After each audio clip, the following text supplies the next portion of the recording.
overcoming adversity, doing it at all costs, making wins at all loss. Yeah, the world is all lost, yeah. Ain't no turning back, we headed straight for the stars, yeah. Oh yeah, we overcoming adversity, doing it at all costs, making wins at all loss. Yeah, the world is all lost, yeah. Ain't no turning back, we headed straight for the stars, yeah. Oh yeah. Hey guys, it's Michael Allison. I'm the host of the Overcoming Adversity podcast. 10 years ago, I was at the lowest point of my life and I wanted to end my life. And I seriously contemplated doing it to the point of actually minus pulling the trigger. You know, I severely lost my self-worth, my sense of purpose, and my point of living. That's why you're now listening to episode number 1 of the Overcoming Adversity podcast. I started this podcast for 3 reasons. Number 1 is to mentor people who don't have a mentor. I've had my own fair share of mentors, and I feel like there's a lack of quality when it comes to mentor in this industry, and I simply just wanted to give back. Number 2, I wanted to inspire, empower people, and to make an impact in their lives. I want to be relatable and authentic in that specific type of way. On this show, you're not going to hear anything about somebody's living some perfect world or any nonsense like that, or somebody's coming to save you, or some rainbows and cupcake type of stuff. We're going to give you the real, authentic stories of real life people, to include myself. The third reason, I honestly love to pay it forward. I have a passion for helping people and giving back and serving my purpose in life, and help people to become self-motivated in regards to seeking the same thing too as well. And the fourth one is, I recently released my book, Overcoming Adversity, Getting Your Life Back on Track. And a lot of people are saying to me that, bro, I know your whole life did not just fit in 10 chapters of a book. You should create a podcast. I think your story is super impactful and it can help a lot of people out here. You have a genuine way about yourself, and you genuinely care about people and you want to help people. So I think you creating a platform will be able to leverage that and help other people out there here in this world with some of your story and some of your guest stories too as well. So with that being said, I'm going to share a little bit about my own personal story. So I'm an immigrant from Jamaica. Mom and dad is from Jamaica. My grandparents actually is from England and Cuba. I actually like saying that, as those are 2 places I've always wanted to go in my life. So when I was younger, we experienced Hurricane Gilbert, which caused a flood where we was living at.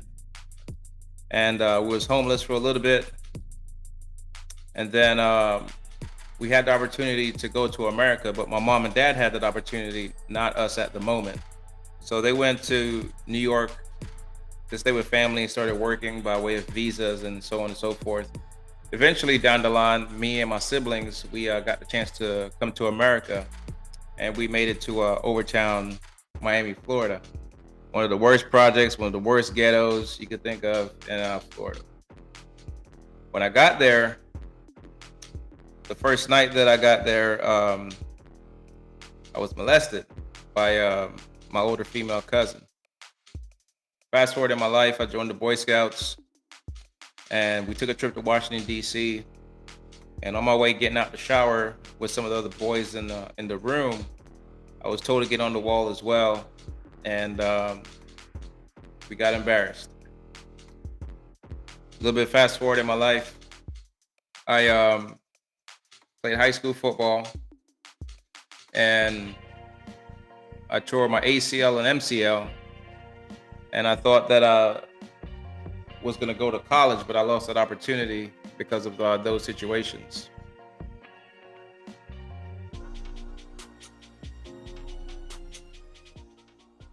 So knowing that finances was a struggle for my family, I said, what's some of the next opportunities that I could take on?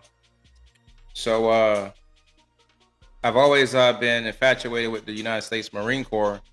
I um, I love what they stand for. I love what they're about. And I met a really cool recruiter and told me a whole bunch of things about the branch itself. So I eventually enlisted into the United States Marine Corps. After I joined, I went through boot camp and then I went through Marine combat training. So Marine combat training took place right around 1999 as we're going through Y2K, 9/11, and 2000. Um, I've never seen snow a day in my life. So, you know, I found myself going through hypothermia and passing out and winding up in a hospital. Thank God I was alive, but that was a traumatic experience for me as well during that period.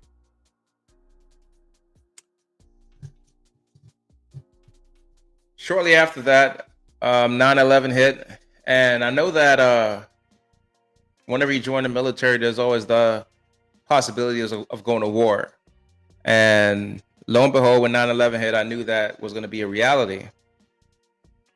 So a couple of years after 9/11, I found myself in Iraq, and I had a really good friend that I served with, and me and my crew was talking to him. And as soon as we departed, I give it maybe 10 to 20 seconds after that, there was a bomb that imploded that killed him. Several other guys that I served with died on that day, and they'll forever be missed. But that tremendously impacted me as like we had to help put some of our brothers in body bags. You know what I mean? And we had to shoot our way to get out of there and save our lives. That created a tremendous bond between me and these guys that will forever be there for all of us. I think this was an experience that we will never, ever, ever forget. When I got out of the Marine Corps, I honestly did not know what I wanted to do with my life. I at that time I was married, had a son on the way, and I thought that I needed to just focus and take care of my family at that time. So when I got out, I eventually got a job on the railroad. But as soon as I got that job, I was laid off 6 months afterwards, and that was not good in my household. Um, so went back home to mom and waiting for a job or looking for a job. And eventually, I got a job in Atlanta, Georgia, and I took a job on the railroad as a supervisor. So when I took that job, I thought it was going to be one of the coolest experiences I ever had that was equivalent to me being a leader in the Marine Corps. So I was supervising guys that was twice my age. And at this particular stage, I was making six figures, and which was unexpected because I was coming from being unemployed. So, I thought like I made it. Anyhow,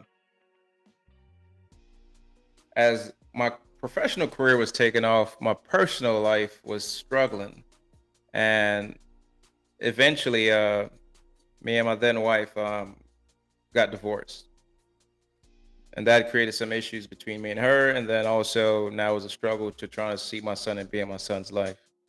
And it was hard because working on the railroad, that job was on call. So I had to work 1 o'clock in the morning, 5 in the morning, 3 p.m. There was never a set schedule. So it was kind of crazy with that particular job. When I got out, I never sought any medical help or anything for anything that took place in my life. That includes childhood to the military. And my last year there on the railroad, I experienced two crazy incidents. There was two suicide attempts within 3 months apart, and I had to show up to every one of these scenes, witness the body, see the coroners put these people in their body bags. Then I had to write up a report about it, then explain the next morning what took place, what happened, and how this affected the railroad operations. And on the railroad, safety was the number one priority. At that time, I started getting all these flashbacks, these nightmares, these intrusive thoughts. and seriously started affecting me with my sleep, all the things that I was doing. And I went to the emergency room to go get some help, but I never knew anything about or educated myself about PTSD, mental health, or any of those things, as there was a stigma around it. So I probably subconsciously knew that something was wrong, but I never wanted to like face it and identify what it was. So I avoided it. But this particular time, I went to the emergency room, say, "Hey, this is what I'm going through. This is what I'm experiencing, and I'd like to get some help."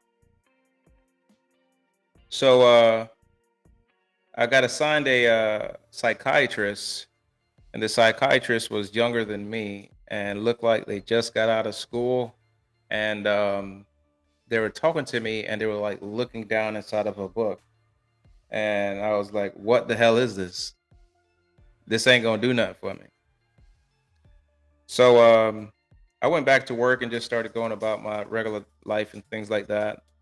I said I had some leave days built up, so I told my supervisor that I needed to take some time off as what was going on. And shortly after that, I got a letter in the mail that I'm going to get fired. The railroad is top priority is safety, and I was now like a liability or safety hazard to the company. And shortly after that, I found myself back home in South Florida because I didn't really save up any money. I didn't really know anybody in Georgia. I just went through a divorce. Um, right after that time frame, I went into a serious depressive state again. I got a DUI, went to jail, went through all these AA programs, all these Anonymous programs, probation, community service, you name it. And I went back to Florida, and I was in a severe depressive, isolated state. And I beat myself up for a good little bit. And then after that, someone had spoken to me and said some stuff to me about some things that I could be doing. So, it dawned on me that I still had my GI Bill in my back pocket. So I started enrolling back in school. So I started going back to school, and I also started volunteering my time at the VA hospital down here in Miami. So when I started volunteering, I realized a lot of these veterans that were coming to the hospital that I was talking to had some of the same stories and same experiences as me. And I started realizing that I'm not the only one that was suffering in my own misery. There's other people going through some of the same stuff that I'm going through today or at that time. So that was very therapeutic for me. Just like working with other veterans, helping other veterans, and talking to them about, this is what's going on. This is how I'm feeling. This was my experience back then. Blah blah blah. You name it. So I was going back to school, and I worked my way up to get my bachelor's degree in information security. I got my master's in business. I got my IT certification in programming. And then around this time, I started hearing about this program called Wounded Warrior Projects. I'm not sure if that's when it came out or not, but I started hearing about the program. And they partnered with the Department of Veterans Affairs Hospital, Department of Veterans Affairs itself. And they were offering a project management contracting program. And at this moment, I was unemployed, so I took the opportunity. So I took the opportunity and went to Washington D.C. and I worked my way up to becoming a certified project manager and a certified contractor, and back to making good money, and just learning what it's like to work for the government. You want to say and understand how things work when it comes to this type of business. As this was my second type of job, I guess, because I never really worked a real job anywhere else. So part of like dealing with real life things, like when you're in the Marine Corps, if you're one that lived on base for the most part, all of your responsibilities are taken care of. So this was a true reality of dealing with some things on your own. While I was there in DC, I was going through some of the same things, and I started noticing a pattern with myself. I excel really well in my professional career, but my personal life was jacked up. So I was going through a custody battle with my son's mom for like 3 years. I ended up spending close to over $30,000 in legal fees, you name it.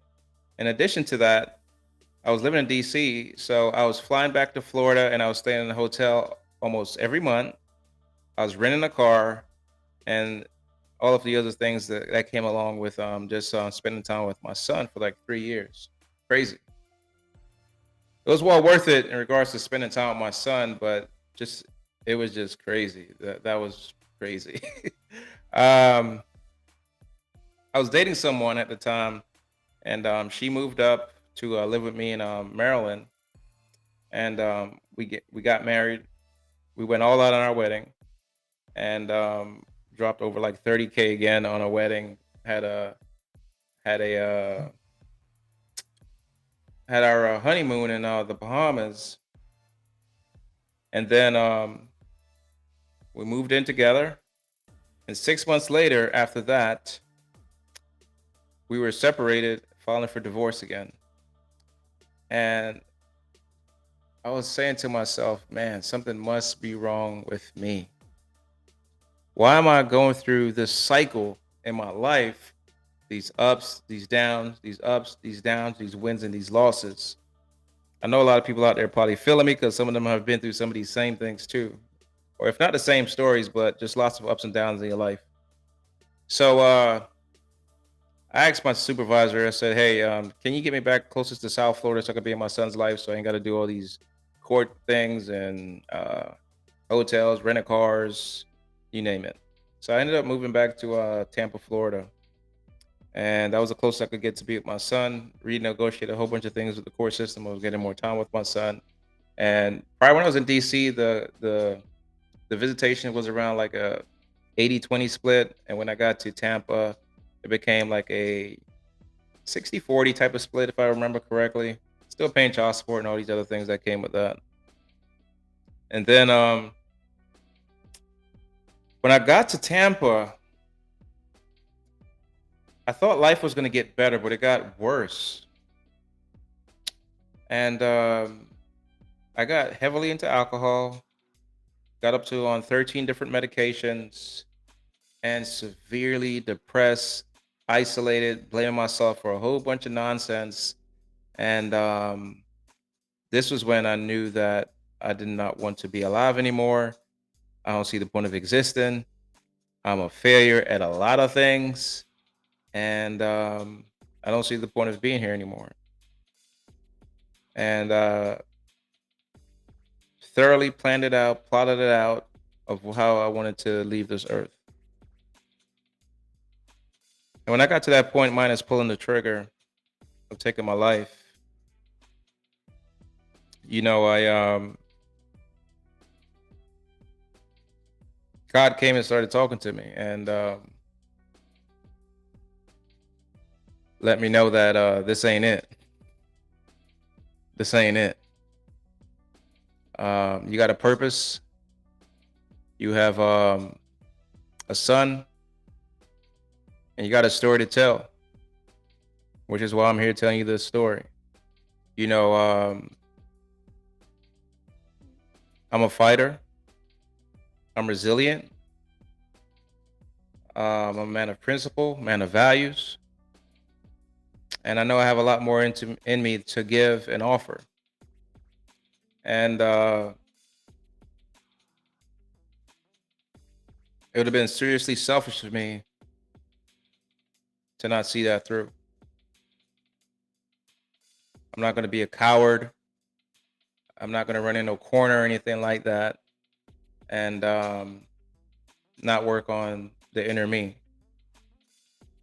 So I said, all right, let me take an inventory on myself and what I'm going to do about this. So I took inventory of myself and I started assessing all of my mistakes and all the things that I've done and identifying who I was and who I wanted to be. And that's when I started participating in my own rescue and how I'm going to change my life. So, I started getting medically trained on Michael. So I went to learn all these things that was going on in my brain and my head from some of the best doctors across the United States. I started pushing myself and challenging myself, just like how the Marine Corps challenged me and pushed me to be the best version of myself. to be one of the most elite Marines that you could ever think of be in existence.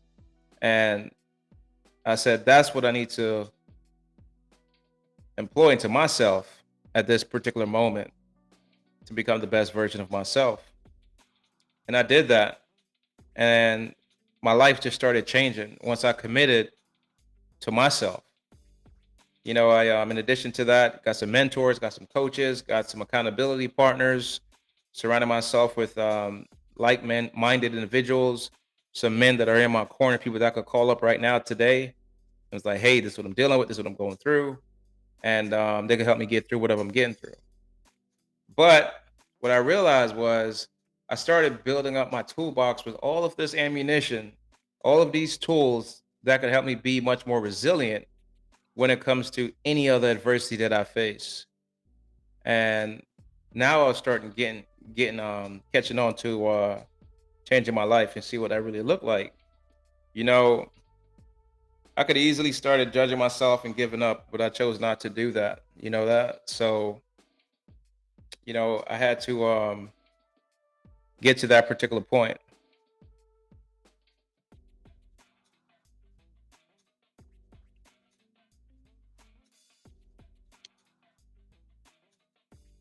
I will say that I am extremely happy with where I'm at today in my life, and I wanted to definitely give back. And as I've been truly been blessed, I started understanding all the stuff around PTSD, mental health, personal growth, transformation, being resilient, being a fighter, being a warrior, surrounding yourself with the right people, having the steps in place.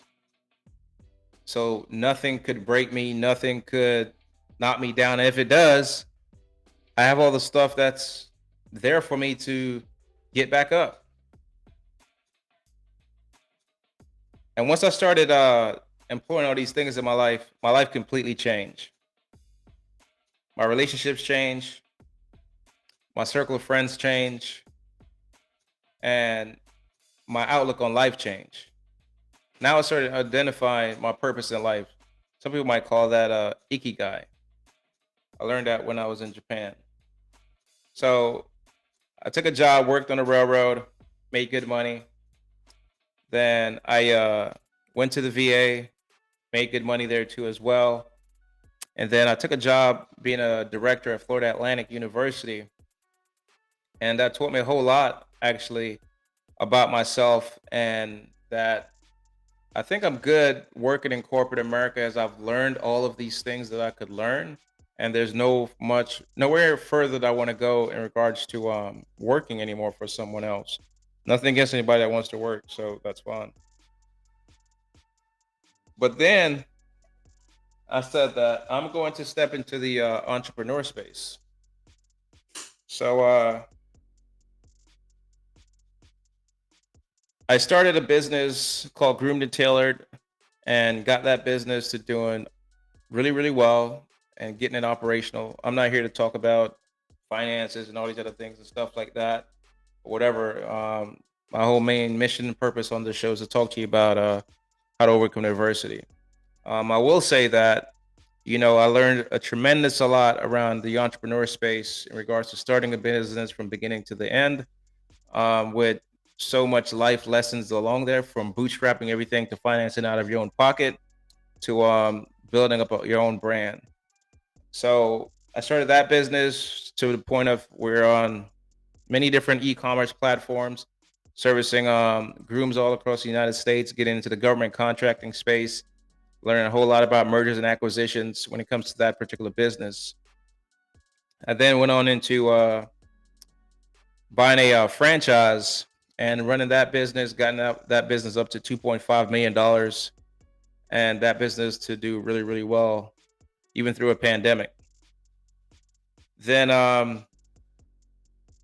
this particular business that I wanted to start was calling me when I was in the gym a couple of years ago. I was working out, and I was like, God, you've blessed me with all of these other business opportunities to run all these other businesses. Um, but is this what you really want me to do? And what is it that you want me to do? I've been through all these things in my life. I've experienced all these things. And I know that there's other people that could be dealing with some of these things. What is it that you want me to do? And I said, I started writing my book about 6 years ago in San Antonio, Texas. And the book was sharing some things about my life, but I was not at that point to be transparent and vulnerable with people about my own personal life, as that was a challenge for me. But then God was saying to me, "Yo, I'm waiting on you. I need you to step up. I need you to do this. I need you to do that." And I said, "Okay, I see what you want me to do." And that's why I'm here. So that's when I created the Adversity Academy, and that's why we have the Adversity Academy podcast. You know what I mean? So through those, through that platform, I've been able to be a TEDx speaker, a motivational keynote speaker. I've been awarded at Indiana Wesleyan University as one of the Distinguished Alumni Award. You know, and I call myself a chief resilient strategist. I think through all of my life experiences, all of the training that I've been through, you know, I I wanted to give back and help out, as I listed earlier when we started this podcast. So my whole mission is to empower people, inspire them, and make an impact in their lives. So that's why you have this Adversity Academy podcast where we're gonna bring on some special guests. We're gonna have them share their stories and talk about their transformation and give some life lessons that hopefully that you could take away from this podcast, and you could understand their journey too. You can see that they're just like you, no different than you. But I don't want you to give up on what you're doing on the mission that you're going on right now. You know what I mean? And we're gonna give some practical takeaways. So, and it's going to be on some real life stuff that's going on. So, you could be dealing with death, divorce, some business failures. You could be dealing with some backstabbing. You could deal with getting fired from your job. You know what I mean? But you just got to keep going. But we're going to talk about some of these real life stuff that people are going through today. You know, just watched the news the other day. Schools are getting shot up. I know that there's a mom and dad that got to deal with that. There's a husband and wife that's got to deal with that. You know what I mean? People getting laid off from jobs. And that ain't no joking matter or nothing like that. Like, people still got to pay bills out here. You know what I mean? People are dealing with disabilities that that are affecting them. You know what I mean? So we're gonna talk about some real life stuff. The biggest thing for me though is when you deal with adversities and you get put in these situations, you can't blame nobody. You know what I mean? You can't blame nobody. You got to own up to some of these things. You can't run into no corner and start crying about it. It ain't about that. It's time for you to step up. It's time to face these adversities, and let's go through them. These are all lessons, and we gotta learn from all these lessons. You know what I'm saying? I want to help people to change their mindset and just become much more resilient and lead that transformation type of lifestyle that they want to live. Every morning you get up, you get choices, and you get opportunities. You know what I'm saying? It's an epiphany for me now. Like, adversities don't stop coming at me and things like that. It could be today, tomorrow, whatever. But what I do feel is that I've been through so much and I've gained so much skills where it's now a habit. Like, if something comes my way, I know what to do about it. And I think that's one of the most important thing in regards to like my takeaway from learning about adversity. I think the key is that quitters will quit and don't face adversities, but successful people do that have been through adversity. They have all these things in place to get through that. So, with that being said, I'm Michael Allison. Welcome to the Overcoming Adversity podcast. This is episode 1. If you got any questions for me, You could send an email to support@theadversityacademy.com. You can follow me on all social media platforms at I am Michael W. Allison. You can follow our website at www.theadversityacademy.com. So as we come on with more episodes and bring on some more dope guesses, I will be talking about some of the things that I have coming up for this Adversity Academy. So we're gonna have a couple of challenges. We're gonna have a couple things that we want to do for the veteran community. We want to do a couple of things for couples community. A couple of business partners that I've shared this business with. We're gonna do a couple of kids camps. We also will be doing some symposiums, some conferences, some workshops, and I would love for you guys to be a part of that. If anyone that's listened to this podcast ever wanted to work with me or book me for something, you could just send me an email at support@theadversityacademy.com or directly hit me on social media, and let's have that conversation. My whole thing is to give back and help people as much as I can, and my own authentic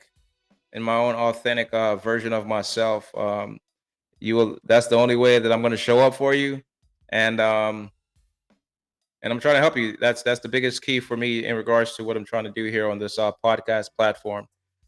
Is to share some relatable type of stories, so you can walk away from this show, and that I truly, truly, truly care about you. I truly love you. In this world, man, there's so much negativity that's going on. There's so much hate that's going on, and I just think that you're gonna need to be resilient in these days and times. You're gonna need that. On a serious note, you're gonna need that. So that's it for me. I appreciate y'all for listening to me. If you listen all the way to the end, make sure you like, subscribe to the channel. I would be pushing out content weekly for you guys and be having some dope guests on weekly each guys. If there's somebody else you want on the show, just go to the website. There's a form you can fill out if you think somebody should be on the show, or have them fill out the form, and then I'll get it to as well. Until next time, I love you guys. Peace. Can't complain at all. Couple dollars in my pocket, no it come and go. Been working on my body, getting healthier. Thank God for clarity.